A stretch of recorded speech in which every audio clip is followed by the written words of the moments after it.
everyone. Um, yeah, so that's coming. Then what else? I mean, this week is COP26, so like we're all closely watching all the events that are happening there. Interesting takes from various world leaders and what they're saying, and interesting kind of objectives of what everyone's kind of coming to. This week also, Blockchain for Climate launched their ITMO platform, which is digital issuance of compliance market tons, which is amazing. Um, it basically it runs on Ethereum, but I talked to them briefly this week, and they said that they can bridge it to Polygon, no problem. So it's really can exist on Polygon too, just for us. And they are looking for the first entity at COP26 to issue an ITMO, basically allowing for a government or state level actor rather, to issue a compliance market ton. Once they do that, we prove the whole pipeline on chain. We can then maybe like consider throwing up a KIP to add those types of bonds to our treasury to basically further incentivize other state level actors to actually do the same. Very, very interesting stuff. I mean, it's brand new, so we got to watch it and we got to keep track of it. But I'm really, really excited about it. I personally thought that was going to take like 6 months, maybe 12, just given how slow things move in the real world. But these guys seem to have pulled it off. And they got Joseph Pallant's like a great leader over there, so make sure you follow him and talk to him on Twitter. He's a fantastic guy. But yeah, so that's like probably the most exciting news, like in terms of like actual involvement. I mean, there's lots of partnerships that are going on in the Klima Discord distributor or contributor channel. I don't know like what we can talk about, quite honestly, just because like there's just so much going on. The list's quite extensive. I mean, Marcus, you probably have a better handle than I do. Yeah, one question that's come up a lot is around the pipeline for BCT coming on chain. Obviously, there was a huge rush across the bridge right when we launched, and it seems to have gone down to a trickle now. So I'm wondering if we have an update on that front. Yeah, so basically what you're starting to see as of today is the price is moving up, like 650. It's kind of the last price I saw for BCT. Once we start cracking like $7 to $9, you're going to start seeing much larger volumes come across that bridge, because that's where a lot of the newer vintages are priced at. Dionysus can probably talk way more than this. He's way closer connected to this than I am. But like at a high level, that's basically what's going to start happening. So the bonds, basically us controlling the BCT supply, and the actual BCT USDC bonds are actually contributing a lot to this price. Naked bonds as well. So everything like in the BCT price appreciation will result in that accelerated kind of bridging of more assets.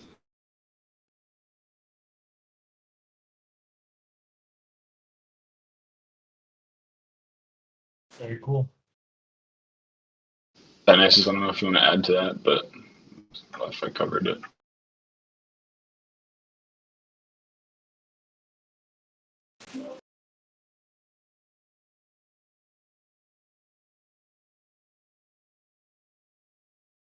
Dionysus, I'm not sure if you're talking, but you're muted right now.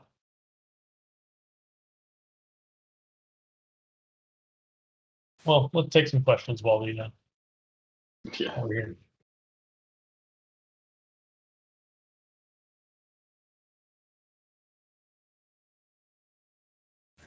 Hey guys, any news on the website redesign? Thank you. You don't like the website?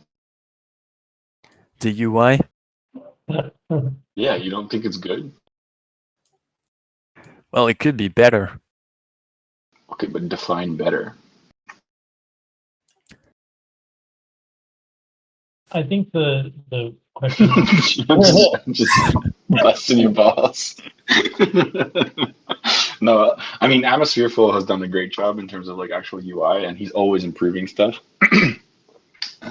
What we're actually doing right now is we're preparing to hand it over to the DAO contributor server. So like, there's not going to be like any huge changes for the time being, just because we need to prep it so that it can be done open source and we can have like other people contribute. So that's basically the short term kind of plan. Once we hand it over, then then there's going to be like changes all the time, right? So we're going to be rolling with new design, new marketing, new new website and all that stuff. We also kind of want to decentralize our infrastructure a little bit, like make sure that we always have backups on IPFS, Versal, like the standard stuff, like because we broke our Fleek deployment the first week, so that was fun.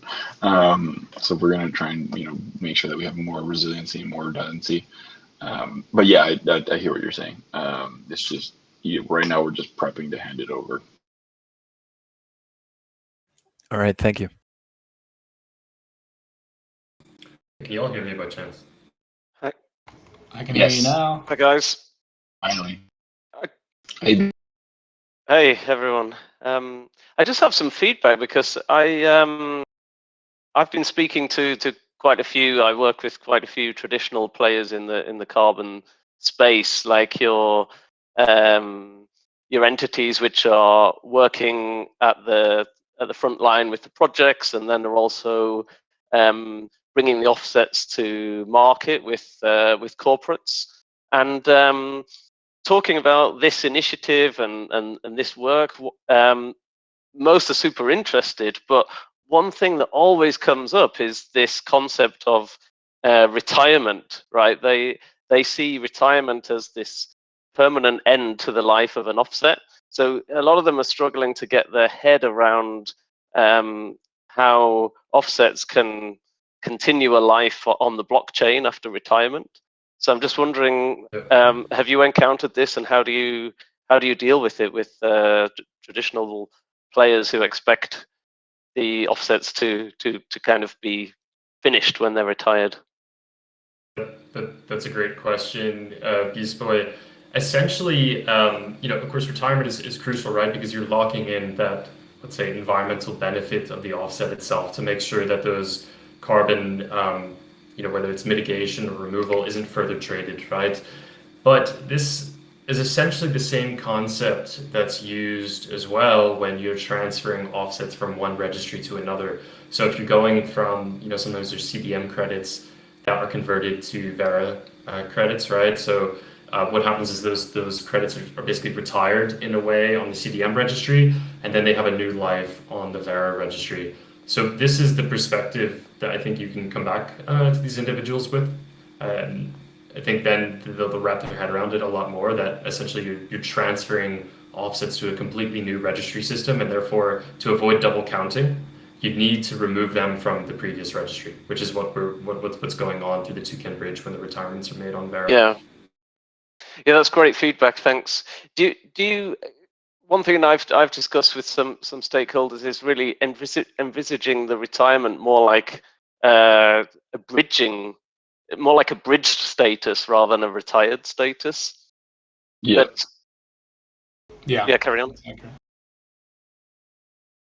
Certainly, and if you go into the Vera registry, if you look at any of the retirements that have, that basically in the retirement reason details, if it has that toucan hash, well then you know that, okay, these were credits that are basically being removed from the Vera registry to avoid double counting and then have a new life in the DeFi space. Yeah, interesting. I was doing a little reading on this myself. Apparently, Vera has a separate term called cancel, which apparently is what really this use case is more aligned with. And it's like retirement or cancellation is what the technical process is. Yeah, that's correct. It'd be fairer to call it a cancellation, but because cancellation typically implies that you're moving it to another off-chain, like TradFi registry. In our case, like retiring basically prevents that completely from happening. Yep, that makes sense. Yeah, I think you could articulate it as like a supply squeeze on the traditional finance side of things, in order to push people toward a more open system, like with BCTs, where it's more permissionless and it's more accessible to the public.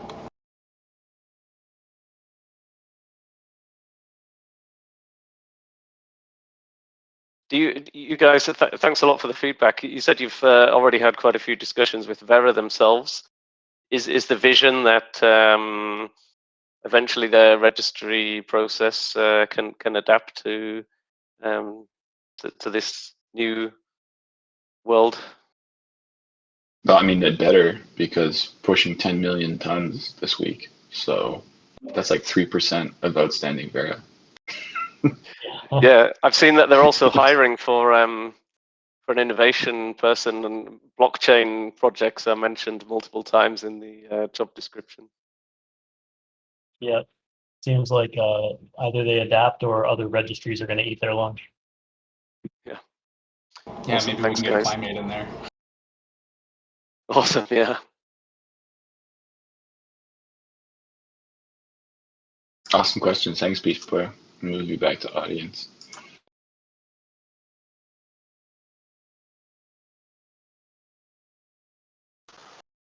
Hello?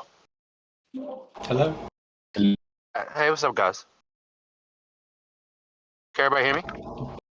Yeah. We can hear you.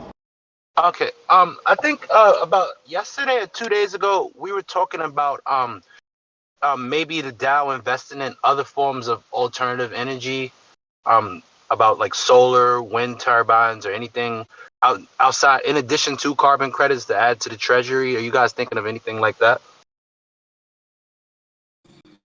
There's definitely opportunities to bring in other assets to the treasury that can have returns. Off the top of my head now, initial discussions are around like tokenizing the actual projects themselves, which could lead to a return. And there are a number of partners that we're in discussions with about the feasibility of that. It's already something that's happening. If you think of realty.co is the website. So what they've done is they've tokenized real estate assets, and then so you could fractionalize the ownership of a property essentially across, let's say, 2,000 people, and then those 2,000 people receive a proportion of the rent from that property. And this is something that's already up and running. There's also other groups that are looking to do this, as you mentioned, Corpy, renewable energy. So being able to have an innovative finance stream for funding renewable energy projects could be something that's really, really interesting. So in some ways, it's at the beginning with these discussions, and also just with like the technological rails that are needed to make this happen. But I think this shows you the potential of what could eventually lend itself into Klima's treasury.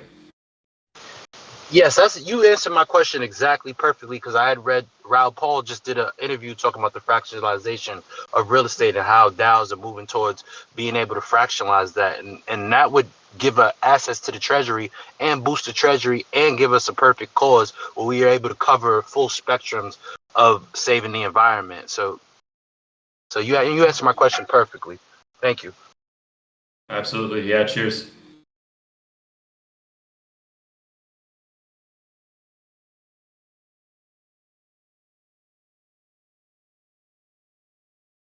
Okay, I just invited up Polster.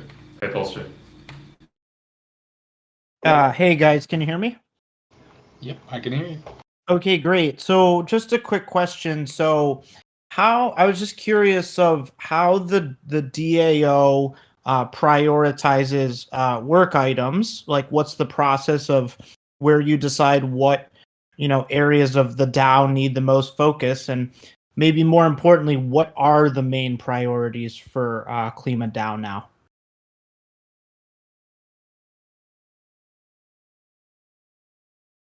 Marcus can probably speak to this, but like it's mostly happening in the contributor server.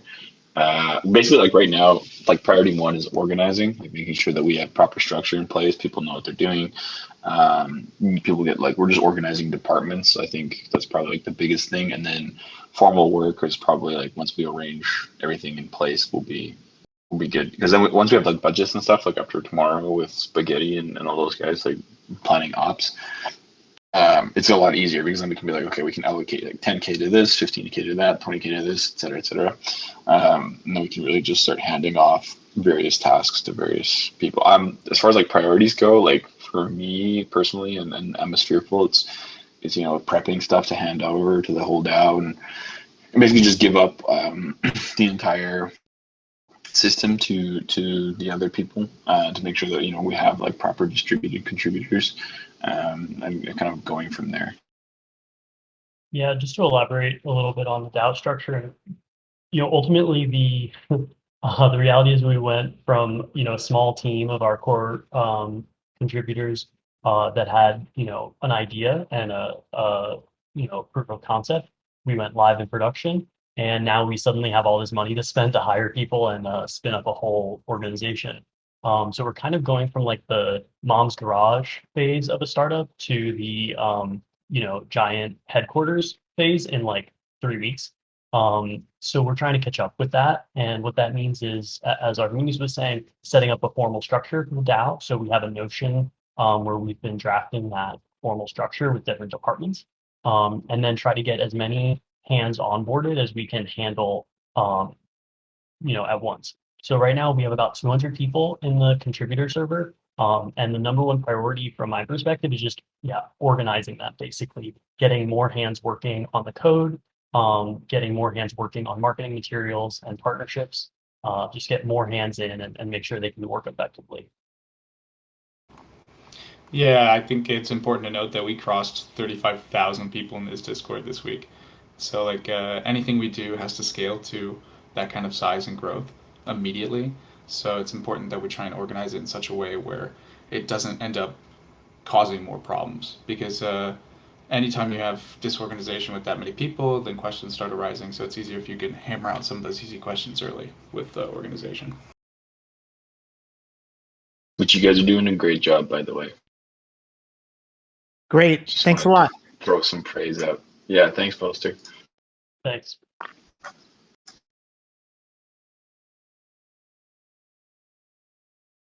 We started a little late, so we can take a few more.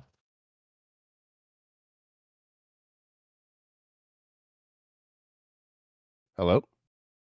Hello. How you guys doing? I've got a quick question.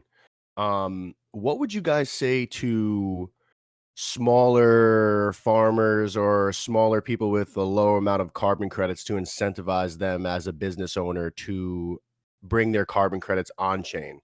Like, say lived in a neighborhood where there were, I don't know, 25 or so farmers that are interested in reducing their carbon footprint, but they're not exactly sure how they should get started into either tokenizing or buying carbon credits. What would you say to them in a way to incentivize them?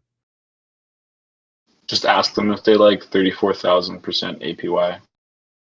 Okay, fair enough. That's the best answer, I guess.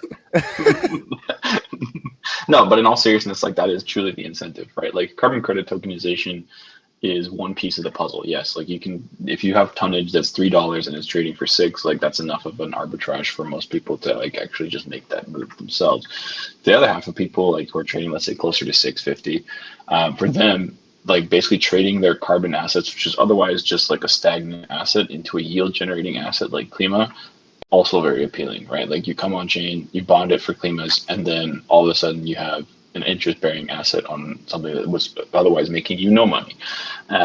So that's like a pretty big incentive for many of them. I mean, that being said, like I used to work quite extensively with farmers and like, various entities in that field and that supply chain, and like they're slow to adopt like pretty much anything. So I can understand the hesitation of like, why would I do this? This doesn't make any sense. Absolutely. The only thing that I know is that where I live on Long Island, out to the east over in, closer to Montauk, there are, a lot of eco-friendly farmers that have carbon credits but aren't exactly sure about the process. So I guess really it's all about, us trying to visualize or make some sort of graphic design or flyer that will easily demonstrate to them in, obviously explain it like I'm five sort of way that they could say, okay, so this is worth my time. Obviously 34,000 APY is great, but if you tell someone like that who's not into the blockchain or understanding tokenomics or understanding what 3.3 is, they're going to say, okay, well, this sounds way good to be true. It's obviously a Ponzi. So I guess it's really on us to formalize and formulate something that's going to really give people a reason besides 35,000 APY. You know what I mean? Exactly. Yeah. And then that's like the hardest part is like this whole, we joke about this quite often in policy, is like we're boomer DAO. Like very much in what we do is like very much targeted at a much older generation, for people who don't understand anything that we're doing, right? Like this is all new to them. What is layer two? Like what is a wallet? How do I deal? Like, when you get basic questions just out of the gate that are like showstoppers for most people, right? Like explaining to someone that they're like, okay, so you got to put your money into this magic internet money called Bitcoin. Then you got to buy a stable coin. Then you got to buy this for gas, and then you got to move it to this place and put it there. Like, like already you're like, you've lost them. And then, forget about like, okay, so like this is about the environment and like they're buying tons. You've got to sell them here on this exchange called Sushi Swap.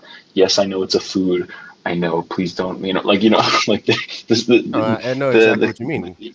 Exactly. Like, and the conversation I come back to always is like the one I have with my parents all the time. They're like, so what do you do again? Or what are you doing? I don't understand. So you do environment? Like, like it's a very so the day I can convince and like explain to my parents in a very succinct way how this whole thing works is the day, we have proper actual explanation of what we're doing, right? Like this is still very much super niche, like 35,000 people, sure, but like it'd be interesting actually. Maybe we do some like surveying or like some metrics on like people, like how do people think about what we're doing? Like how new are they to DeFi? Like have they ever interacted with it layer two? Like a whole bunch of market research would probably go a long way, and like we could actually start to maybe figure out how to address exactly what you're talking about, which is like helping those people who like can directly benefit from this to bring them into the system we're building here. All right. Well, thanks. I think that'll be the first thing that I work on in the contributor server, making pamphlets and other things and such. But thank you very much, guys. You guys did a great job. Thanks.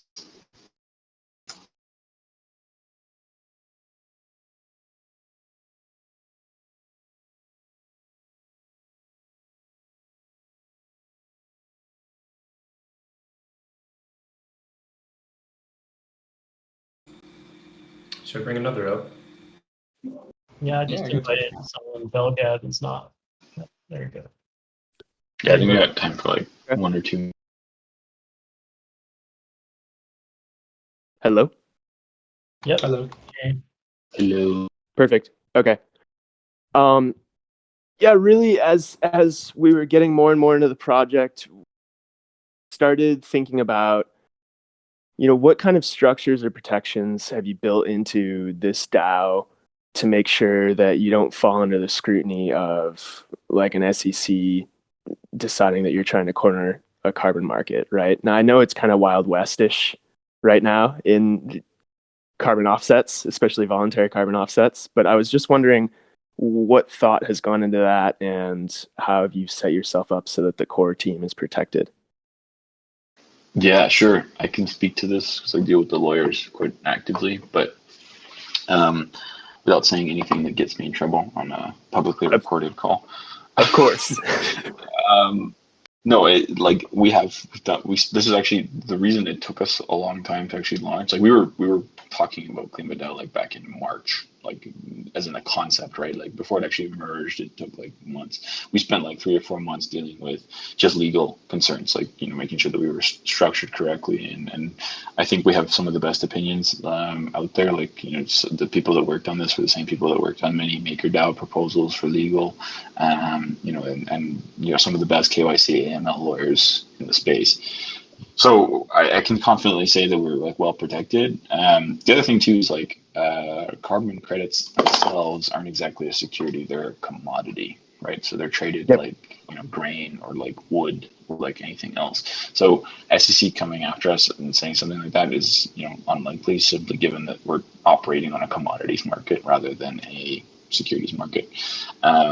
So I mean, there's lots to be said about legal opinions and all that stuff, but like fundamentally, like that's probably like the biggest difference. So it'd be a hard time to actually say stuff like that. But that being said, we do have like very, very sophisticated legal structures in place, and actually, some of the lawyers actually want to write a paper about like the structures they've built because they're so not innovative, but like useful to the DeFi space. Like this is like how structures could be set up in the future for other organizations.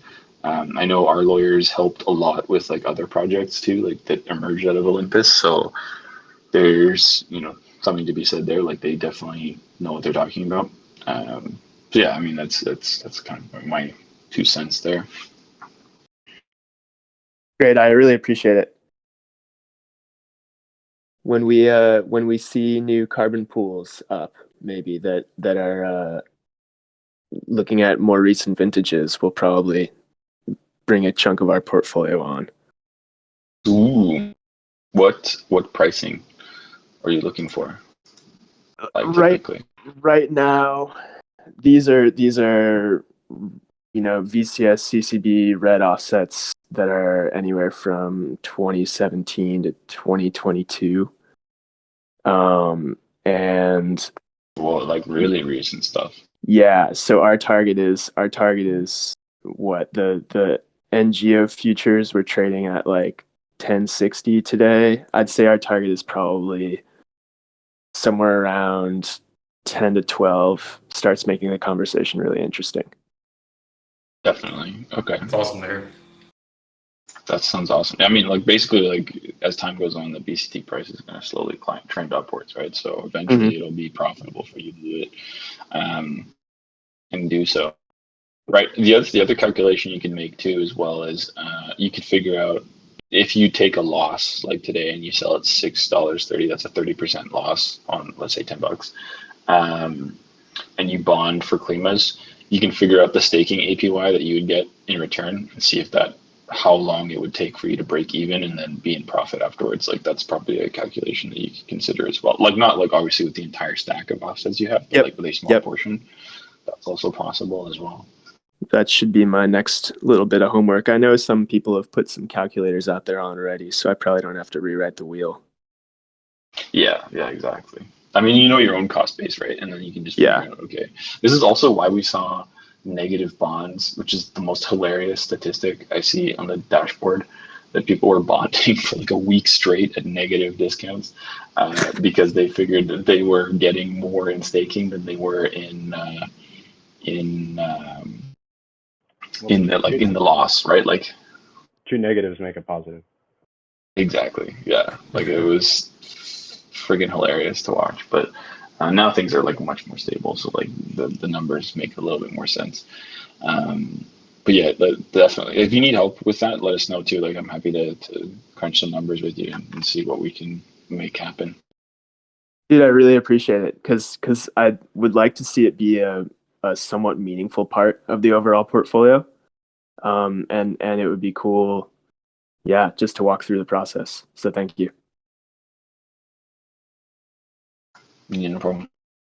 I think we got time for one more, Marcus.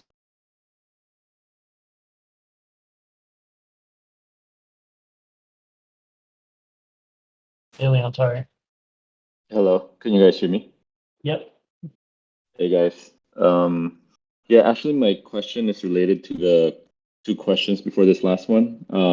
I've been trying to contribute to the contributor server, and I'm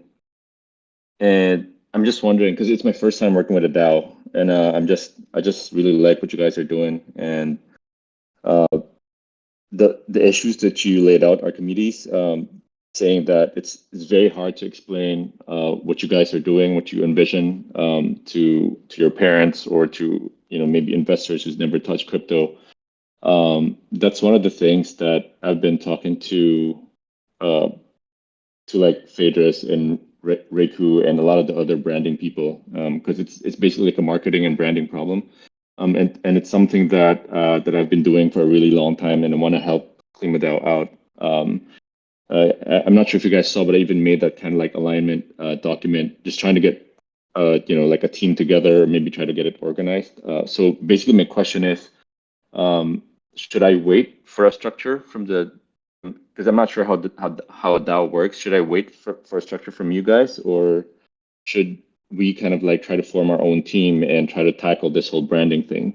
Because I think that once we figure out who we're talking to, like you said, like are we talking to people that are crypto natives? Are we talking to people that are we focusing on people that are already in crypto, so that we can kind of angle all of our communications, like how the UI will look, how we write our PR, all these things.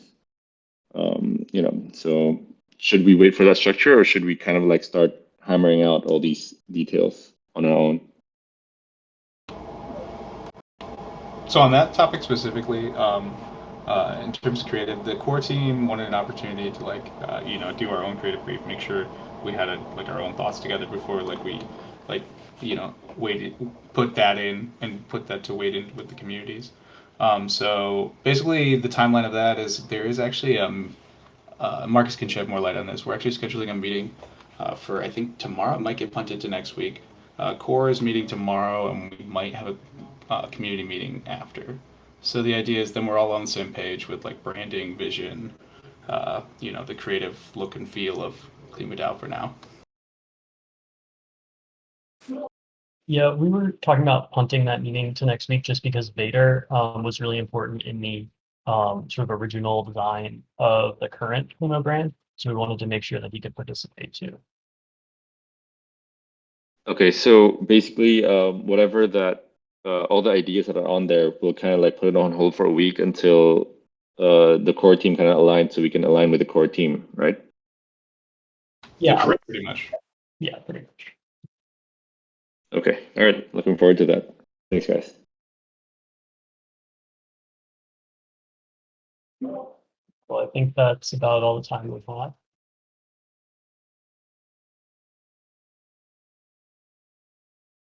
Any last words, guys, or time to go? No, thanks guys for making it out. Yeah, just man, I'm every day I wake up and I look at the DAO and I'm like, what have we created? It's truly awesome. I spend a lot of time in trying to learn all these channels, like healthy climates, sustainable lifestyle. I try to go and see what's actually happening. It's awesome stuff. So it's truly cool, truly inspiring. Yeah, we'll talk to you guys soon. Last note would just be, I think we're very likely to pass 10 million tons on chain, and for that to happen during COP26 is, I don't know, just incredible symbolism, I think. Huge. Huge. That's it. Thanks, Pretty everybody. neat. Yeah, go throw some Cheers. trees up on those COP26 hashtags. And on the live streams. True, everybody. Peace. Later. Thanks for coming.